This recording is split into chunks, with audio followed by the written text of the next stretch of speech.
Well, back here again, aren't we? For the third time. Well, fourth if we count the actual Whackman playthrough that we stuck with. This is the third time I've had to try and record this. The first recording was done with my previous capture card because I had an Elgato HD 60S Plus and I recorded this run and the audio was out of sync and I couldn't fix it. Tried it again yesterday. Today is the 18th of June and I got through it. Audio was fine and I didn't configure the video and it looked so overly saturated and so dark that I couldn't properly correct it in post. So now I'm having to record it again. This is the third time I've done this run and I'm kind of salty because my second run is the best run I've ever had. To put it simply, it's basically a combination of these two. Blunt sword, sharp mind, don't upgrade your swords or use jewels, and none for me thanks. Don't use herbs or medicine.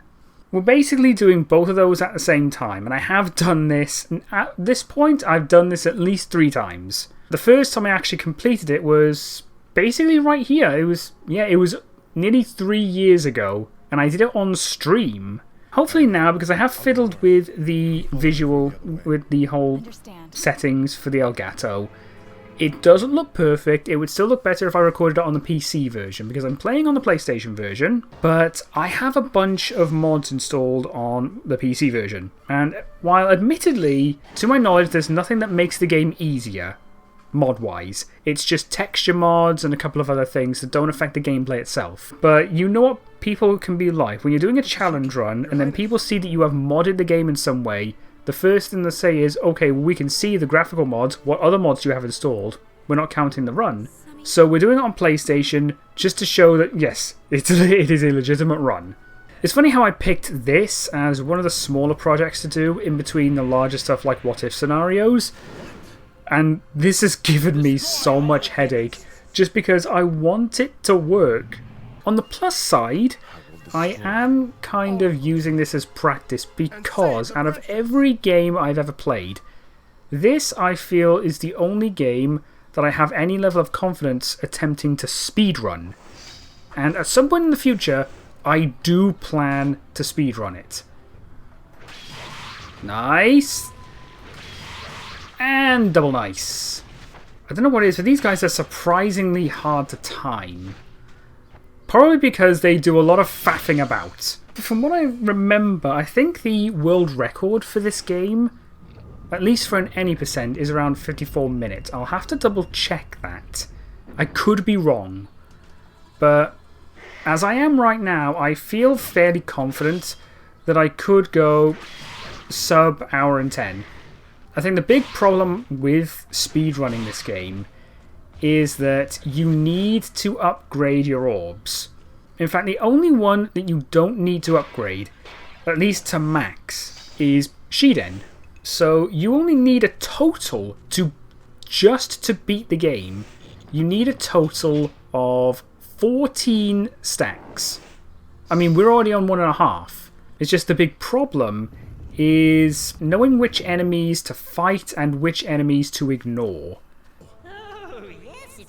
I'll be honest, this is only making me wish that the voice actors in Onimusha were consistent. I want the guy who voiced Guildenstern 3 to be here as well. Because on the subject of a lot of people thinking that the English dubs of Onimusha are a mix of campy and just flat out not good. And I can see it, but you have to admit there are some high points, and Onimusha 3's Guildenstern is absolutely a high point. In fact, I would say there are some others that are also like genuinely high points when it comes to the English dub. No. Bad touch. You know, it's only just kind of hitting me now that even here in Warlords, Tokichiro doesn't exactly look very young. He doesn't actually look too much older from here to, like, at least Onimusha 3. Thinking about it, I think it might just be the receding hairline. Imagine all the trouble that would have been missed if Samanosuke just decided to kill Tokichiro here. I think by the time that we actually reach Kaide's first section, we need to have all orbs at level 2, which right now we've got absolutely guaranteed. Hell, I could easily just... You know what, yeah, I'm going to upgrade Kuen to level 3. Hell, we've nearly got another 2 stacks anyway, so when we finally get it, there is no way we won't be able to enhance Arashi. And now we prepare for, obviously, the most infamous section of the game. I think the only thing in Onimusha that has given me anywhere near as much trouble as the water puzzle did when I was a kid is probably the puzzle in Onimusha 3 with Jacques and Henri. I think I've actually done a bit of a boneheaded move here. But yeah, that puzzle took me ages to get through. And it's the 4th step where, for some reason, I am convinced that I hit the right buttons, but it just didn't register properly. Oh, there we go, that's that done. Like I said, these days that is the easiest part of the game for me, because I've played it so much. I would actually say that that poison gas room puzzle in Onimusha 3 is even easier for me, specifically because it's the same answer every single time. To the point where I ended up memorizing the combination, and I still remember it to this day. I could repeat the entire solution to that puzzle from memory. What is it? Up, down, triangle, X, circle, up, down, triangle, X, circle, down, up, triangle, X, circle, down, up, square, left, X, up, down, triangle, X, circle, down, up, square, left, X, X, right. That is it. That is the entire solution to that puzzle. And that just goes to show how much I have played Onimusha over the years. No, this is not me trying to flex. This is just kind of goes to show that how, honestly, kind of addicted to this series I am. So yeah, when I say I have been with this series since the beginning, it's not an exaggeration. And funny enough, the only reason I know about Onimusha is because I had a classmate when I was in primary school, and he had the game, and the one time, I wouldn't even say we were friends, more like kind of acquaintances. But there was one time where he ended up popping over to my house, and he brought this game, Onimusha Warlords. I had never seen it before, never heard of it, but he just thought it was cool, so he brought it over, and we played it. And funny enough, we were kids. We never actually reached Osric because we weren't able to work out the solution to the first trick treasure box and get the rope ladder. But there was something about the game that drew us both in, and I was hooked.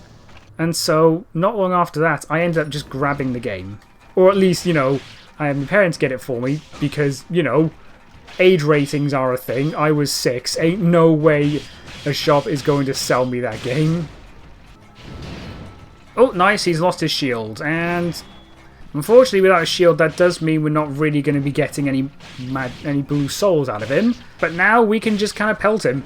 Okay, I wasn't expecting another blue soul. And he's down, Marcellus. And look at that, level 2 off the start. I'll be honest, it's cutscenes like this that make me wish we had a mod that let you skip the cutscenes. Something I really wish, or at least hope, it would be possible for a mod, but I worry it's not because it feels like it may well be hard-coded into the game not to be able to skip the cutscenes. It's a shame as well because I finally managed to get Genma Onimusha working on an Xbox emulator, and to my surprise, the game runs more or less perfectly. And there are a couple of things I can kind of understand them not wanting to carry over. For example, a little Mr. X style enemy, like an enemy that's just about unstoppable, and it's a little doll that pops up. I believe its official name is Ayame, which is something else that's kind of interesting. The fact that until Dawn of Dreams came along, the Onimusha games never really told you the names of most enemies. In fact, I don't think you ever hear the names of, say, Jade or Musaid until Blade Warriors, simply because they're playable characters, so you need to know their names. Okay, Kaede. This, I would actually say, the 2 Kaede sections are some of the worst parts of doing a no healing run. Specifically because she can't absorb souls. And even if she could, she can't crit. So that means no easy yellow souls. So any damage she takes when you're doing a no damage run is permanent. So you just have to try and just force your way past. Don't fight anything, because you don't need to fight anything except for the end, except for the boss. Right, how are we doing this? There we go. Lovely. Given that I did this run yesterday, some of these puzzles are a bit more fresh on the mind. I think what's also not helping right now for me, now that I'm looking at this, looking at her face texture, why does it feel like the texture for her lips is kind of misaligned? Like the edges are too low. Okay, more fight. Notice how I haven't actually said anything about the difficulty of this fight this time. Last time, I had the goal to say, oh, the fight's not very hard, and then he nearly kicked my ass. I mean, at the same time, I was trying to just use a regular knife, because, again, it was our Whackman run, so I was trying to kind of extend the challenge to Kaede. But as it turns out, we learned that you can't actually kill him with the regular knife, and we just no-damaged him. I think now that's one of the fastest runs I've had against the mole. I completely forgot to put on the holy armor, didn't I? I'm not used to seeing him laying down here with his standard armor. Okay, perfect. We have everything we need to complete the game. To at least reach and defeat Fortinbras. The Stellato boss fight is tricky as hell. Just because of how quickly he attacks and how quickly he starts blocking. Only now do I think I've finally got some sort of solid... Oh, and he just kicks me. He'll pelt at you and then eventually he'll back up, land a magic attack. Ow! Mistimed that big time. There we go. He only took 4 magic attacks there. And that's what I mean. He has a tiny amount of HP. Oh, wow. Okay, I didn't actually mean to do that. And you know what? Let's just leave him to it. I am being very mean today. Honestly, I think the big problem I have right now is the fact that I have level 3, but... Oh, shit. Oh, dear. I didn't mean to actually hit him. Oh, wow. Okay, I'm going to be honest. I'm surprised I blocked that. You know what, let's actually try and bring him down. Hey, we got him! Given the amount of ranged enemies with all the bloody archers, you'd think it might not be a bad idea to get the bow or the gun, but I never do.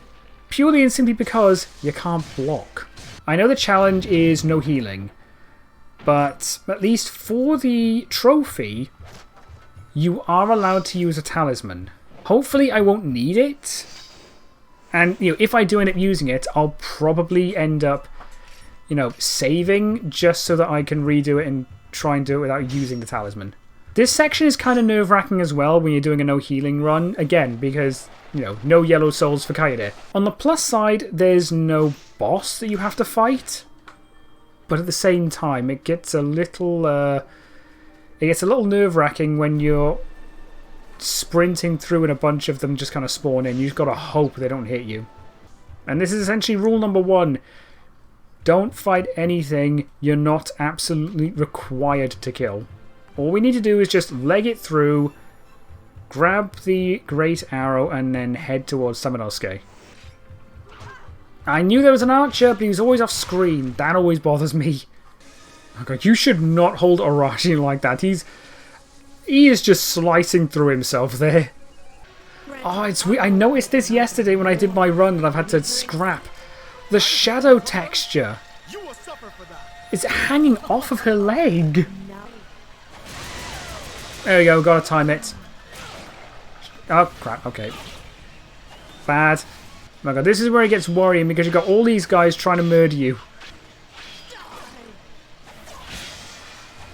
Okay, well that was clever, wasn't it? Why is she killing her mates?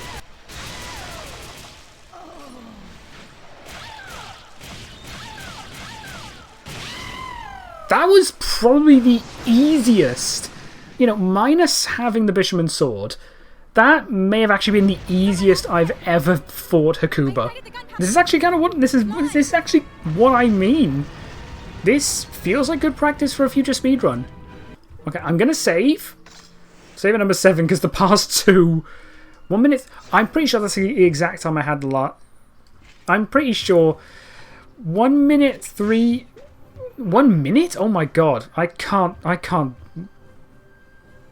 word. 1 hour and 3 minutes. I'm pretty sure that's the exact time I had for yesterday when I saved there. Right, Marcellus fight. This is definitely the biggest wall for a run like this. It really is. Nice, get the magic. Oh, okay. Oh, nice. Oh, wow, wait, we broke his shield before okay. I was gonna say, how did we break his shield before moving to phase 2? Phase 2 isn't so bad because every hit stuns him. Holy hell, okay, that's bad. Okay, I have to play really carefully now. No, okay, that is... Holy hell, he's kicking my ass. This is what I mean when I say he is the first wall. Actually, you know what, I'll tell you what. I am going to stop here. I'm going to quit and I'm going to reload the save. Because I want to be able to beat him without using the talisman.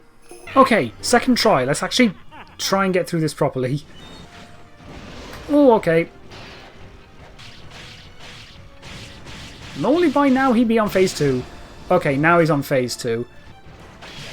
Nice, get a crit in. Ooh, another crit, nice. Okay, this is phase 3. This is absolutely phase 3.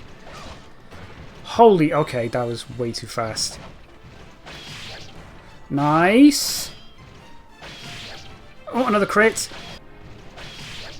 Oh, another crit. Holy, why is he still alive? I don't like it when I don't like the fact that he's still alive. Ooh, that was so close. I was teetering on the edge for so long. My word, that was very risky. There we go. That proves we can do it. That proves that we can do it. And I completely forgot. Let's do it now. Oh, okay. And the gauntlet. Well, at least we did it. We still have our talisman.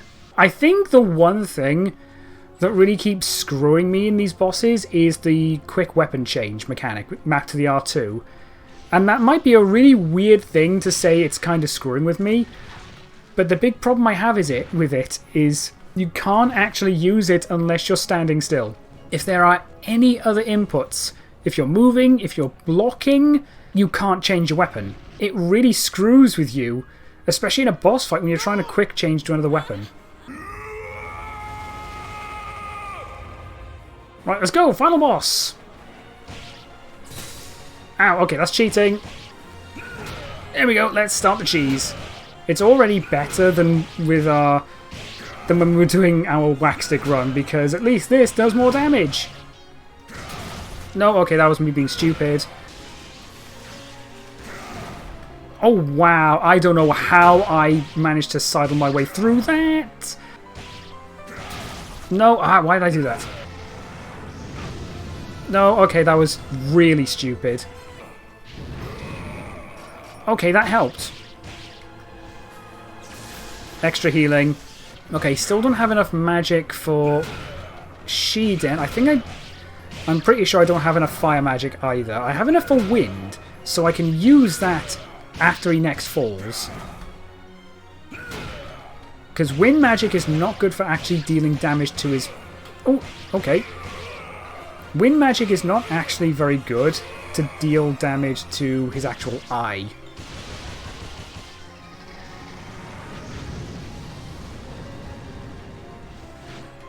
No way you let me get away with that. Oh yeah, okay.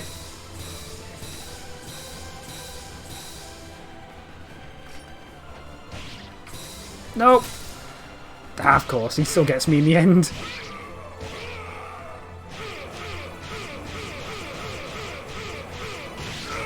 And we got him! That's what I mean! That Fortinbras is kind of easy to cheese. And that's the challenge done.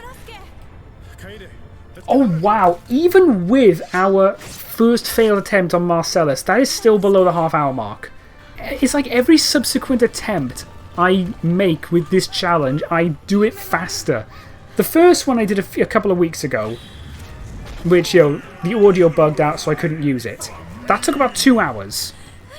The one I did yesterday, which had the bugged visuals, I didn't die against Marcellus. And I finished it about 10 seconds shy of an hour and a half. Here, we lost against Marcellus the first time, and even with that, we still beat it about 20 seconds faster. Hour and 14! I'm legitimately proud of that. That is the fastest I've ever beaten this game. Okay, maybe I'm not far from actually speedrunning it now. Well, that's the challenge done. No upgrades, well, no sword upgrades, no jewels, no healing items, including the talisman because we ended up kind of scrapping that. We survived with the talisman intact. So yeah, thanks everyone for watching. If you are a fan of Onimusha content, then be sure to like and subscribe so that you don't miss any more. I would very much appreciate it. And don't worry, as I mentioned before in a community post about a week or two back, I am working on my next What If. I only just, a couple of days ago, finally finished the script for another What If scenario, and this one was harder to write than anything else. It took about a month just to finish the script. I mean, it's definitely not going to be as long as, say, the timeline, but it's going to be my longest What If ever. And brace yourselves when it does finally finish. It's going to take some really big turns. This is going to be the biggest change that any What If I've ever done has ever had. So I hope you can look forward to that. But anyway, thanks everyone for watching, and hopefully I'll see you next time. Take care, everybody. Danish out.